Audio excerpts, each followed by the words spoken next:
తెలుగుదేశం ప్రభుత్వం పార్టీకి సంబంధించి ఈ నర్సిపట్లలో చాలా మంది ఉన్నాయి. అంటే మీరు ఇండైరెక్ట్గా చెప్పడం ఏంటంటే మీరు అధికారంలోకి వచ్చిన తర్వాత మా పార్టీ నాయకులు కూడా కొట్టేమంటున్నారు. అంటే ఇది ఎంతవరకు ధర్మం అని అడుగుతున్నాను. అంటే రేపు అధికారంలోకి వచ్చిన తర్వాత కొట్టేసి ఎవరికి నష్టం చెప్పాలి? అంటే ఇలాంటి నష్టాలు ఎందుకు చేయడం అంటున్నాం. ఈరోజు ఎంతోమంది ఈరోజు కూటమి ప్రభుత్వం గెలిపించి ఇక్కడ 5 పదవిని గెలిపించి మరి ఇచ్చిన హామీలు నెరవేరుస్తారని చెప్పి అందరూ కూడా ఎదురు చూస్తుంటే ఇలాంటి చిల్లర చేస్తలో చిల్లర పనులు చేయడం సిగ్గు చేయడం అని చెప్పి ఈ సందర్భంగా అడుగుతున్నాం. ఈరోజు అసెంబ్లీలు ప్రారంభిస్తున్నారు, అక్కడ చైర్లో కూర్చుంటాం, ఇక్కడ చూస్తే ఆపరేట్ చేస్తాం. ఎంత దాని అంటే మరి తహసీల్దార్ గారు 2 రోజులు అని చెప్పి టైం ఇచ్చారు. మేము అడిగారు తహసీల్దార్ గారిని, సార్ 2 రోజులు టైం ఇచ్చారు, మా వాళ్ళే మరి ఇండివిజువల్గా మీరు మార్కింగ్ ఇస్తే కొట్టుతారో వాళ్ళే తీసుకుంటారని చెప్పి అన్నప్పుడు కూడా మరి టైం ఇవ్వట్లేదు. ఒక ఎంఆర్ఓ గారు కానీ రెవెన్యూ డిపార్ట్మెంట్ కానీ పోలీస్ డిపార్ట్మెంట్ కానీ సహకరించినప్పుడు కూడా పైనుంచి 5 పత్రిక ఒత్తిడి వల్ల కనీసం సుమారుగా 4 నెలల నుంచి అధికారుల మీద ఎంత ఒత్తిడి తీసుకొస్తారంటే కేవలం కక్షాదింపు చర్య. అంటే ఎందుకు నాకు అర్థం కావట్లేదు. అంటే రేపు రాబోయే రోజులు మేము వస్తాం, అప్పుడు మేము తీసుకోవాలని చెప్పి అడుగుతున్నా. అంటే ఈ విధంగా ఒకరికొకరు నష్టపోతే ఉంటే ఎవరికి నష్టం జరుగుతుంది? ప్రతి ఒక్కరు కూడా నష్టం జరుగుతుంది ఆలోచించాలి. నువ్వు చేయాల్సింది అంటే ఇలాంటి చిల్లర పనులు కాదు చేయడం. 5 పత్రికలు అడుగుతున్నాను. నీకు దమ్ముంటే 6 హామీలు అన్నావు, సూపర్ 6 చెయ్యి. ఈరోజు నర్సీపట్నంలో చాలా మంది ఉన్నారు, ఎంతమంది ఉన్నారు, 3,000 మంది 3,000 రూపాయలు ఇస్తాని చెప్పి నిరుద్యోగులందరూ కూడా చూస్తున్నారు.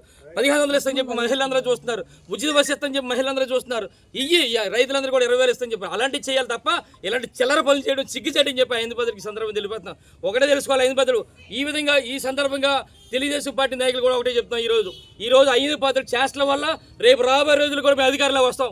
అధికారంలోకి వచ్చిన తర్వాత మేము కూడా ఈ విధంగా ఆలోచించే పరిస్థితి వస్తుందని చెప్పి మీ ద్వారా ఈ తెలుగుదేశం పార్టీ నాయకులు కూడా చెప్తాం. ఇలాంటి తప్పుడు కార్యక్రమం మానండి.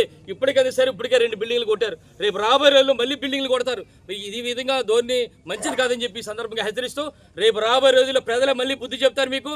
ఇలాంటి తప్పుడు చర్యలు చేస్తే మరి భారీ ఎత్తున మూల్యం చెల్లించుకోవాల్సి వస్తుందని చెప్పి ఈ సందర్భంగా తెలియపరుస్తుంది. ఇప్పటికే కూడా మరి ఇక్కడ మరి సత్యనారాయణ గారు ఉన్నారు, ఆయన చెప్తున్నారు, క్లియర్గా చెప్తున్నారు, మార్కింగ్ ఇవ్వండి, మా ల్యాబ్ని పెట్టుకుందాం, ఒక్క పూట టైం ఇవ్వన్నాను, ఒక్క పూట ఈరోజు మధ్యాహ్నం వరకు కూడా.